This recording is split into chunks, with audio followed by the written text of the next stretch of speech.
Thursday of the first week of Advent reflection. My dear friends, we light the second candle of hope. And it's an invitation to expect in hope. And we are called to, if you are in hope of coming of the Lord, it's important that you prepare yourself. Because when the Lord comes to our life, the Lord Jesus is the Word made flesh. Incarnation means that Word becoming flesh, my dear friends. So that's exactly why the power of the Word, when you have Him in your life, the first reading beautifully says, in the day this song will be sung in the land of Judah. We have a strong city. He set up salvation as walls and bulwarks, and open the gates that the righteous nation shall keep faith may enter in.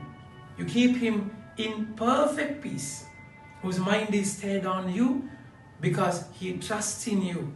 Trust in the Lord forever, for the Lord God an everlasting rock. For he humbled the inhabitants of the height of the lofty city. He lays it down, lays it low to the ground, casts into the dust. The foot tramples in the feet of the poor and the steps of the needy. So, the power of the Word, you have to have that power in your life. See, because the Word is like a double-edged sword, where your life is tested, where your thoughts are tested. So that's exactly why it's important that you heed, listen to the Word of God.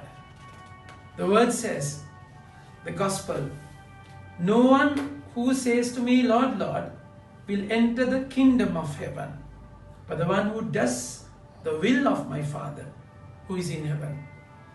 So it's not your word, Lord, Lord. It's more than that. You must listen to that word, His word. His word is power, my dear friends. That power, we should have that power in your life. That your word is strength. You should have that strength in your life. That the word is like a sword. It will test your thought. So Lord, if you say Lord, which means Adonai, which is a powerful word used to the king. So if he's king, his word you have to obey that king. His will should be done in that kingdom. So his command you should obey. And without which the word Lord does not have meaning. So that's exactly why the centurion said Lord. And he believed that Jesus is the Lord. And he's the first and the best place in his life. So just saying merely words does not have anything. Just mere words. If you don't mean what you say, if you don't live what you say, by what you say, there is no meaning. That's exactly why the Lord is saying, everyone then who hears these words of mine and does them will be like a wise man who built his house on the rock. So it's difficult to build the house on a rock. The best example is in Sri Lanka. King Kashyapa built his palace, mansion in the rock, Sigiriya rock. So even today, the remnants of the palace is still there after ages, 1,000 years. Because he built that on a rock. So it takes a lot of energy. The cost is too much. Cost is big. If you want to build a house on the rock. But then at the same time, it's a slow process. It's a slow process to find the rock. Sometimes you have to put out all the earth, all the things you have to clear to get into the rock. So that's exactly why it's a difficult task, but slow yet steady. If you start building your life on the rock, that rock is the word of God. That's exactly in the first reading we find. You are the rock. You are the rock, Lord. You are the rock. Everything changes, but you don't change because you keep him in perfect peace, whose mind is stayed on you because he trusts in you. Trust in the Lord forever, for the Lord God is everlasting rock. So it's important that you find that. You have to find the rock. Sometimes you have to dig down to find it. It's important that you realize him and have him as your rock.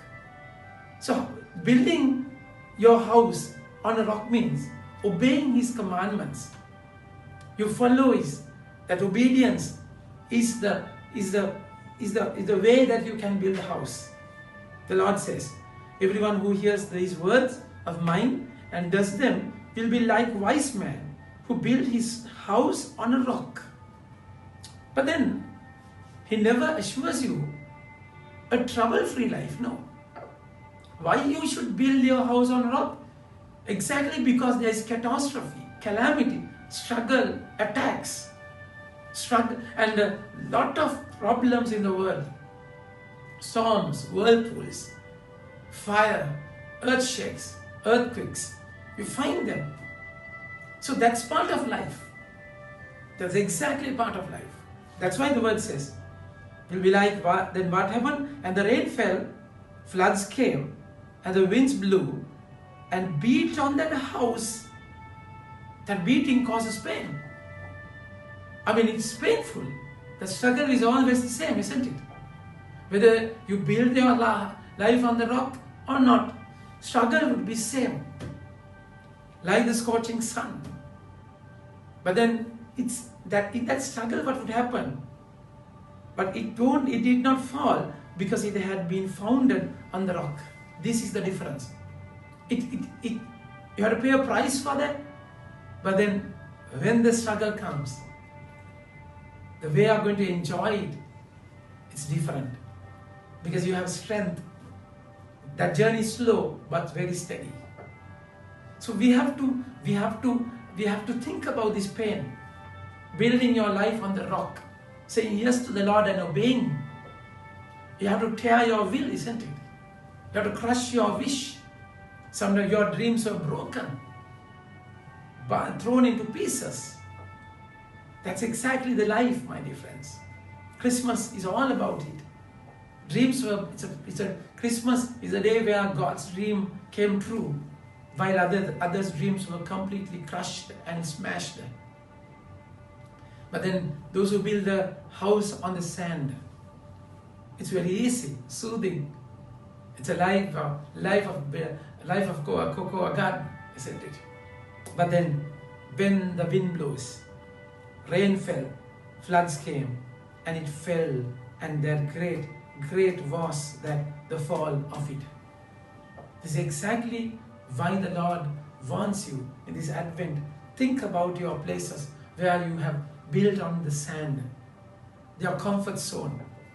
The Lord is breaking it today and asking you to come to terms, asking you to build your house on the rock. So this is a time, Christmas is word becoming flesh. And examine yourself with Mother Mary, because she is a queen who had that word as a flesh in her womb. She's the one who believes so much.